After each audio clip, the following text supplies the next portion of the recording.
শোনার, বসার, ওঠার জায়গাগুলোকে আরো সীমিত করে ফেলুক এবং তাদের চলাফেরাকে আরো।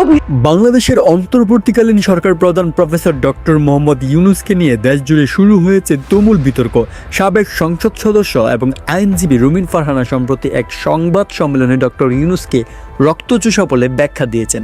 তার অভিযোগ, ডক্টর ইউনূস বাংলাদেশের মানুষের ভাগ্য নিয়ে চিনিমিনি খেলছেন এবং তাদের শোষণ করে নিজের স্বার্থ হাসিল করছেন। রুমিন ফারহানার ভাষায়, ডক্টর মোহাম্মদ ইউনূস দেশের সাধারণ মানুষকে শোষণ করে তার সাম্রাজ্য করছেন। এই বক্তব্যের পরেই দেশজুড়ে শুরু হয়েছে তীব্র প্রতিক্রিয়া। অনেকেই এই অভিযোগকে অত্যন্ত গুরুতর এবং আত্মঘাতী সংঘাতের ইঙ্গিত হিসেবে দেখছেন। ডক্টর ইউনূসের সমর্থকরা তার পক্ষে কথা বললেও বিরোধীরা মনে করছেন এ নিয়ে আরও গভীর তদন্তের প্রয়োজন। জাতীয় রাজনৈতিক অঙ্গনে এই বিতর্ক কি নতুন কোনো সংকট সৃষ্টি করবে, নাকি ডক্টর মোহাম্মদ ইউনূস এই অভিযোগের বিপরীতে কোনো প্রতিক্রিয়া জানাবেন, তা এখন সময়ের অপেক্ষা।